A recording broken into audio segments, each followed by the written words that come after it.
Assalamualaikum warahmatullahi wabarakatuh. Halo, perkenalkan kami dari kelompok 11 mata kuliah evaluasi pembelajaran di SD dengan anggota Nurul Novi Aji nomor absen 7, Aida Faudila nomor absen 20, Bunga Safitri nomor absen 23, dan Septi Ega nomor absen 45.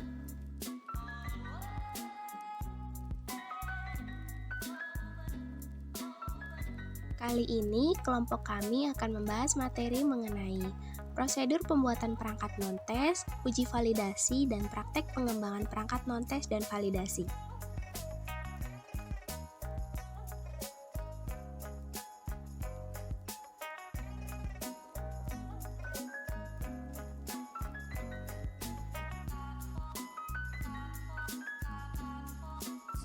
Materi pertama yang akan dibahas adalah mengenai perangkat penilaian non-tes.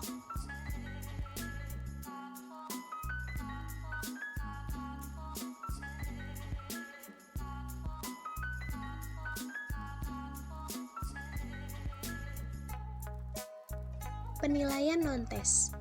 Menurut Widyoko dalam Maulia 2013, teknik penilaian non-tes biasanya digunakan untuk mengukur hasil belajar yang berkenaan dengan soft skill, terutama yang berhubungan dengan apa yang dapat dibuat atau dikerjakan oleh peserta didik. Hal tersebut diperoleh dari hasil pemahaman yang mereka dapatkan selama proses pembelajaran berlangsung. Dengan kata lain, instrumen ini berhubungan dengan penampilan yang dapat diamati daripada pengetahuan dan proses mental lainnya yang tidak dapat diamati dengan panca indera. Selanjutnya ada fungsi penilaian non-tes.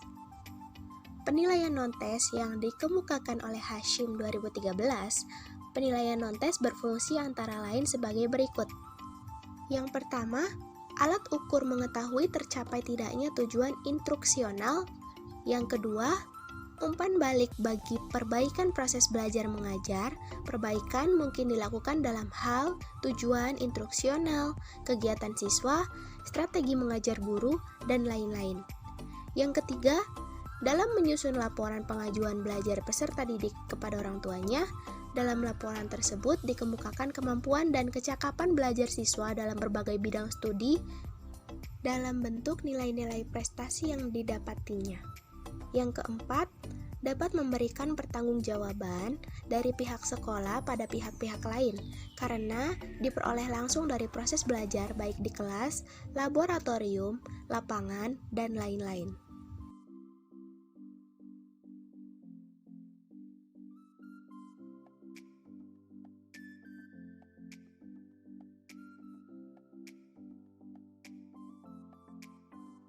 Materi selanjutnya yaitu jenis-jenis penilaian non-tes.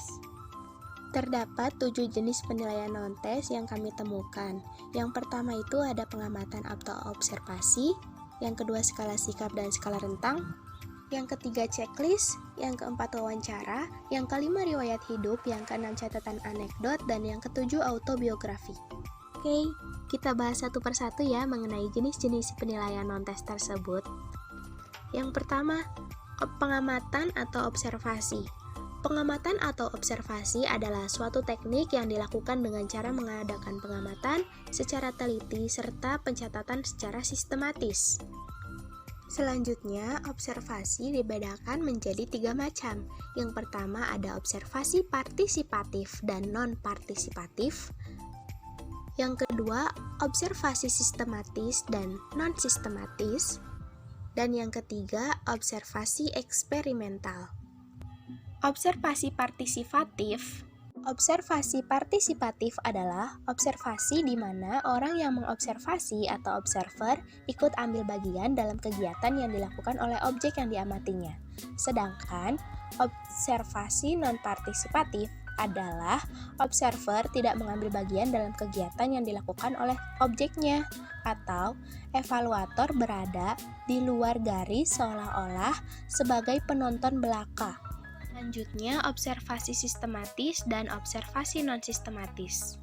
Observasi sistematis adalah observasi yang sebelum dilakukan, observer sudah mengatur struktur yang berisi kategori atau kriteria masalah yang akan diamati.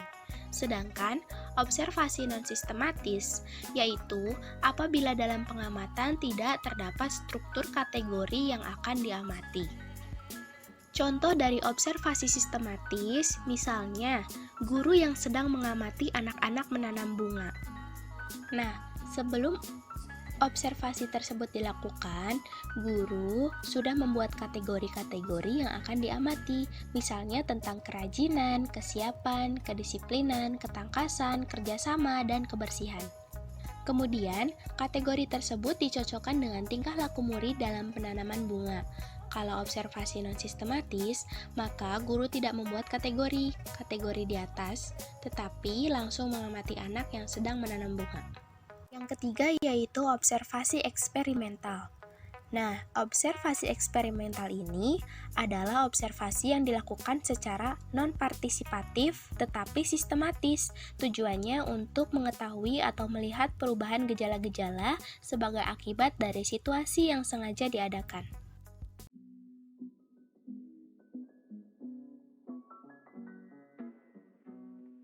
Berikut ini kami lampirkan salah satu contoh dari instrumen penilaian dalam pelaksanaan observasi.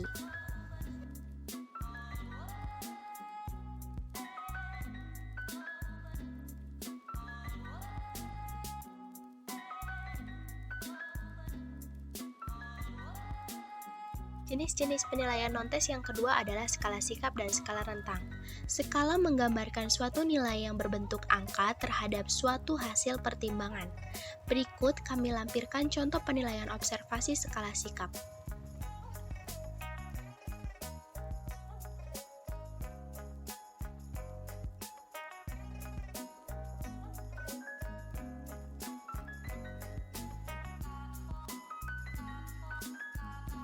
Nah, berikut juga kami lampirkan contoh dari instrumen penilaian skala sikap dan skala rentang.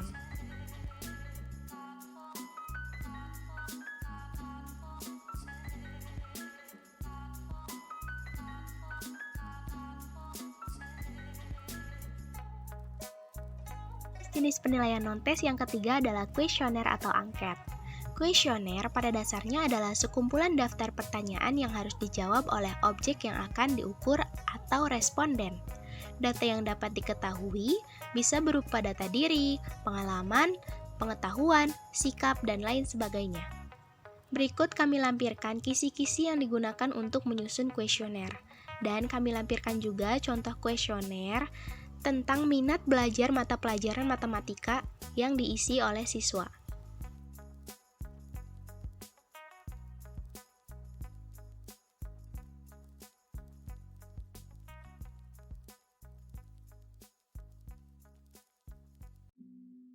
Daftar cocok atau checklist adalah deretan pernyataan di mana responden yang dievaluasi hanya perlu membubuhkan tanda cocok atau checklist di tempat yang sudah disediakan. Contoh, berilah tanda checklist pada kolom yang sesuai dengan pendapat Anda. Pendapat: 1. Mengerjakan PR, 2. Datang tepat waktu, 3. Belajar kelompok. Apabila penting, bisa di-checklist di kolom penting, apabila biasa, bisa di-checklist di kolom biasa, dan apabila tidak penting, bisa di-checklist di kolom tidak penting. 5. Wawancara atau interview. Wawancara adalah suatu cara yang digunakan untuk mendapatkan jawaban dari responden dengan cara tanya jawab sepihak. Contoh kisi-kisi pedoman wawancara ada nomor, masalah, tujuan, pertanyaan, dan bentuk pertanyaan.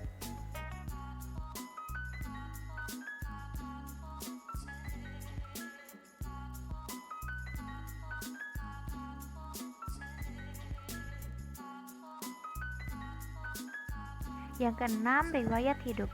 Pelaksanaan evaluasi non-tes dapat juga dilengkapi dengan melakukan pemeriksaan terhadap dokumen-dokumen.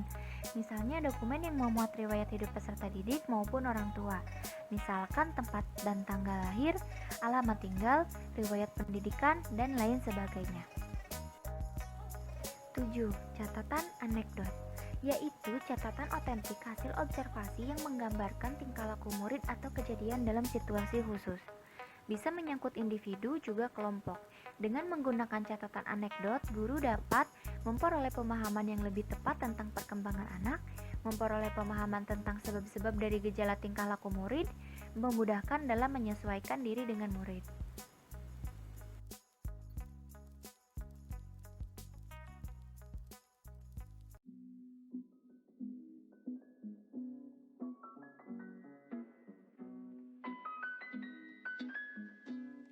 Delapan, autobiografi, yaitu sebuah karangan pribadi seseorang yang murni hasil dirinya sendiri tanpa dimasuki pikiran dari orang lain. Ini lebih menjurus tentang pengalaman hidup, cita-cita, dan lain sebagainya. Autobiografi bagi guru bertujuan untuk mengetahui keadaan murid yang berhubungan dengan minat, cita-cita, sikap terhadap keluarga, guru, atau sekolah, dan pengalaman hidupnya. Autobiografi ini dalam pembuatannya dibagi ke dalam dua jenis, yaitu karangan terstruktur dan tidak terstruktur. Karangan terstruktur ini disusun berdasarkan tema yang telah ditentukan sebelumnya. Karangan tidak terstruktur, di sini murid diminta membuat karangan pribadi secara bebas dan tidak ditentukan kerangka karangan terlebih dahulu. 9. Sosiometri. Teknik ini bertujuan untuk memperoleh informasi dengan menghubungkan atau interaksi sosial di antara murid. Dengan sosiometri, guru dapat mengetahui tentang murid yang populer, murid yang terisolir, dan murid yang klik.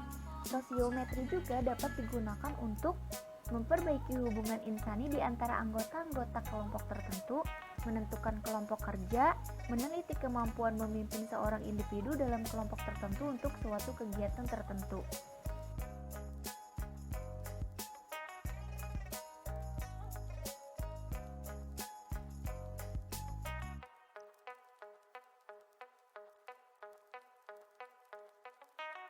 Pedoman penskoran perangkat non-tes. Jika skor akhir menggunakan skala 1-4, maka perhitungan skor akhir menggunakan rumus skor yang diperoleh dibagi skor maksimal dikali 4 akan menghasilkan skor akhir. Kemudian, sesuai Permendikbud nomor 81A tahun 2013, bahwa peserta didik yang memperoleh nilai sebagai berikut. Sangat baik apabila memperoleh skor lebih dari 3,3 kurang dari 4. Baik apabila memperoleh skor lebih dari 2,33 dan kurang dari 3,33. Cukup apabila memperoleh skor lebih dari 1,33 kurang dari 2,33 dan kurang apabila memperoleh skor kurang dari 1,33. Untuk predikat A min, B plus B, B min, C plus C, C min, D plus D bisa dilihat di layar PPT.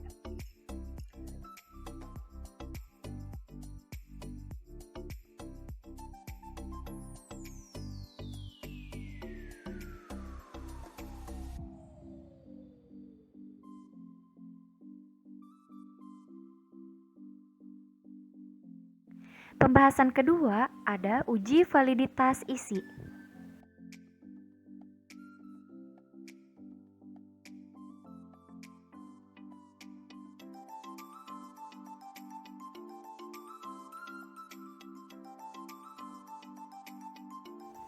Validitas isi. Sebuah tes dikatakan memiliki validitas isi apabila mengukur tujuan khusus tertentu sejajar dengan materi atau isi dari pelajaran yang diberikan. Menurut Guion 1977, validitas dapat ditentukan berdasarkan justifikasi para ahli.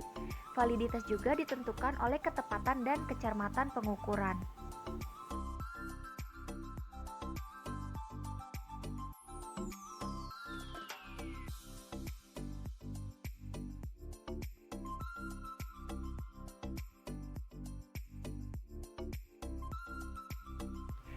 Icon 1985 merumuskan formula Icons V dalam Azwar 2012. V sama dengan sigma S per N dikali C dikurangi LO. Keterangannya, S sama dengan R dikurangi LO, R yaitu angka yang diberikan penilai, LO yaitu angka penilaian validitas terendah, N yaitu jumlah penilai, C yaitu angka penilaian validitas tertinggi. Kriteria tingkat kesulitan rentang skor V kurang dari sama dengan 0,4, tingkat kevalidannya validitas lemah. Rentang skor V sama dengan 0,8, tingkat kevalidannya validitas sedang. Rentang skor V lebih dari sama dengan 0,8, tingkat kevalidannya validitas tinggi.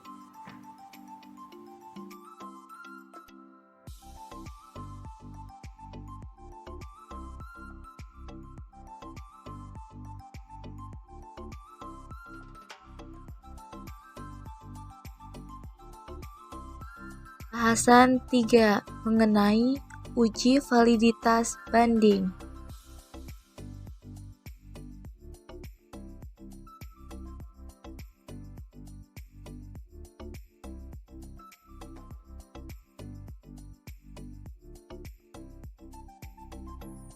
Validitas banding disebut juga validitas yang ada sekarang, di mana diperoleh atas dasar pengamatan di lapangan sebagai alat ukur yang dalam kurun waktu yang sama secara tepat telah mampu mengukur gejala yang sesuai dengan yang didefinisikan. Validitas ini termasuk dalam validitas eksternal, yang mana validitas dilihat berdasarkan hubungan kategori tertentu.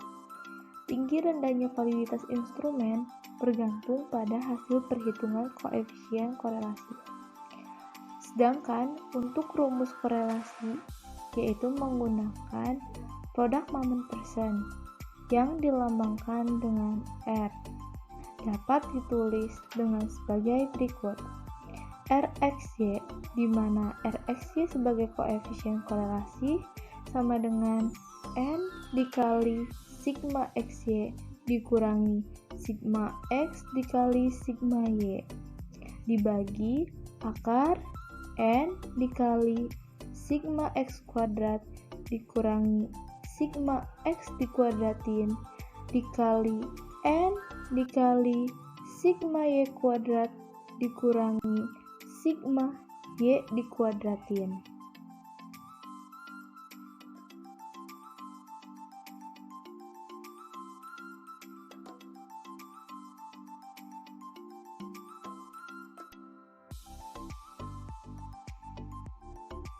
Untuk contoh penggunaannya, misalnya untuk mengetahui sikap siswa terhadap mata pelajaran matematika dengan skala 1-4, instrumen memiliki 5 butir pertanyaan maupun pernyataan.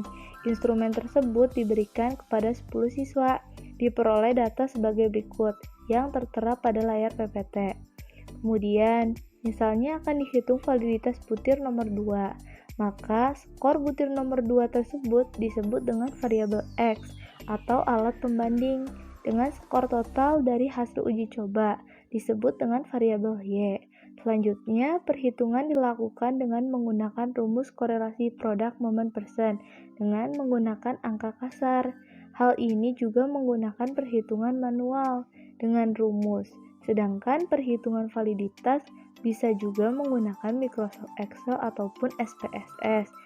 Diperoleh data sebagai berikut yang tertera pada layar PPT, di mana X sebagai nomor butir nomor 2 dan Y sebagai jumlah. X kuadrat diperoleh dari mengkuadratkan variabel X, Y kuadrat diperoleh dengan mengkuadratkan variabel Y. X, Y adalah perkalian antara variabel X dan variabel Y, maka diperoleh juga jumlah dari tiap variabelnya.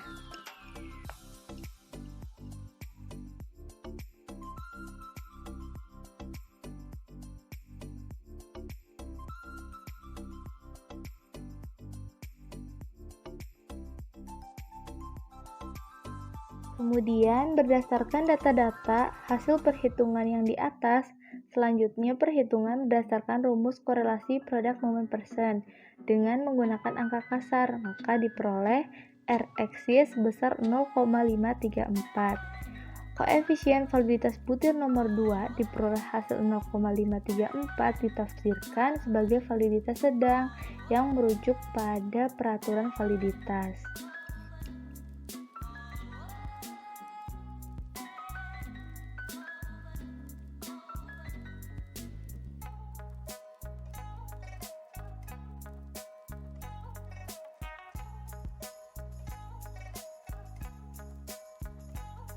Pembahasan selanjutnya yaitu pembahasan mengenai praktek pengembangan perangkat non-tes, uji validitas isi, dan uji validitas banding.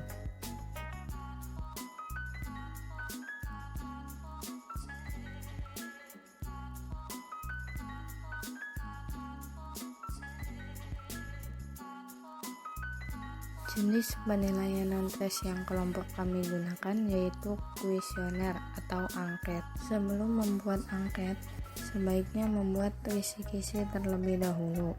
Dalam kisi-kisi terdapat aspek apa saja yang dinilai, nomor pernyataan, dan jumlah pernyataan.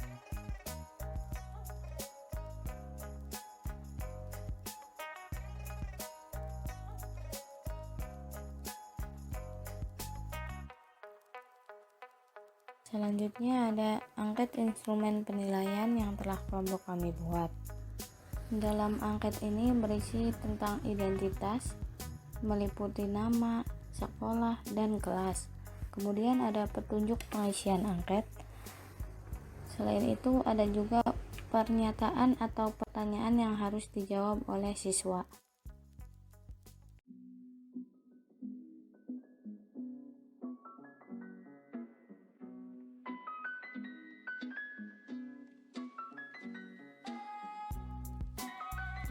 Uji validitas perangkat non-tes sama saja dengan uji validitas perangkat tes, yaitu meliputi uji validitas isi dan uji validitas banding. Kemudian uji validitas isi. Dalam uji validitas isi, kelompok kami meminta bantuan kepada guru untuk menilai angket yang telah kami buat. Penilaiannya yaitu berupa aspek penampilan dan aspek bahasa. Setelah itu, hasil penilaian dari guru tersebut kami uji menggunakan rumus Aikens. Rumusnya yaitu sigma S dibagi N kali C-1. Untuk sumber perhitungannya, saya akan menjelaskan pernyataan yang pertama. V sama dengan sigma S dibagi N dalam kurung C-1. Untuk sigma S-nya sama dengan 7. Untuk N yaitu jumlah peneliti yaitu 3, C yaitu skor yang rentang skor tertinggi yang digunakan, kemudian min 1. Jadi V sama dengan 7 per 3 dalam kurung 5 min 1. V sama dengan 7 per 12. V sama dengan 0,583. Setelah mengetahui hasilnya, kemudian dibandingkan dengan tabel kriteria tingkat kesulitan. Jadi, dapat disimpulkan bahwa aspek tampilan pernyataan pertama dengan V sebesar 0,583 termasuk ke dalam validitas sedang. Selanjutnya aspek bahasa. Untuk aspek bahasa pernyataan ke-16 yaitu sebesar 0,66 yang berarti validitasnya sedang.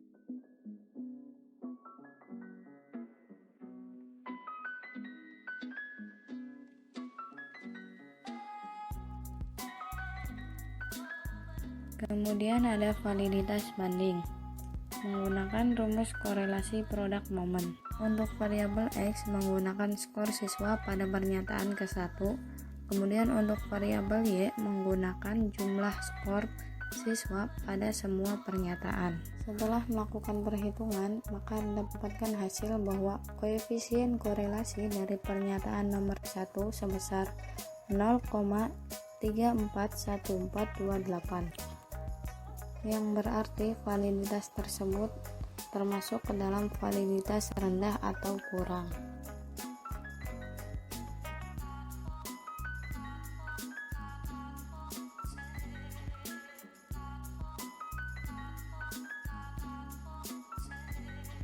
Selanjutnya yaitu validitas banding menggunakan Microsoft Excel. Langkah yang pertama yaitu memindahkan data hasil penilaian ke Microsoft Excel. Untuk mencari R hitung pada Microsoft Excel dapat menggunakan bantuan rumus Corel, yaitu sama dengan Corel dalam kurung array 1 titik koma array 2. Untuk array 1 yaitu menggunakan skor pernyataan pertama, kemudian untuk array 2 yaitu menggunakan jumlah skor dari setiap siswa. Kemudian untuk R tabel yaitu menggunakan df sama dengan n-2. Untuk n-nya yaitu 26. Jadi df sama dengan 26 min 2 sama dengan 24. Jadi R tabel yang digunakan yaitu sebesar 0,3882. Untuk taraf signifikansi yaitu sebesar 0,05. Selanjutnya, untuk menentukan pernyataan tersebut valid atau tidak, dapat dicari dengan menggunakan rumus if. Jika R hitung lebih besar dari R tabel, maka dapat disimpulkan pernyataan valid. Dan jika R hitung kurang dari R tabel, maka dapat disimpulkan bahwa pernyataan tersebut tidak valid. Setelah melakukan uji validitas menggunakan Microsoft Excel, maka didapatkan hasil bahwa terdapat 12 pernyataan yang termasuk kategori valid dan 8 pernyataan yang termasuk kategori tidak valid. Untuk pernyataan yang valid yaitu nomor 3, 4, 5, 6, 8, 12, 13, 14, 15, 16, 19, dan 20.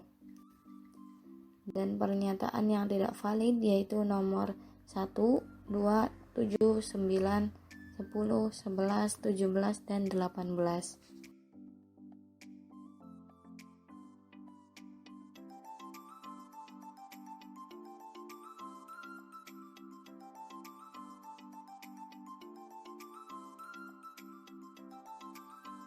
Sekian pembahasan mengenai prosedur pembuatan perangkat non-tes, uji validasi, dan praktek pengembangan perangkat non-tes dan validasi.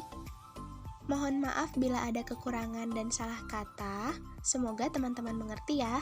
Terima kasih. Wassalamualaikum warahmatullahi wabarakatuh.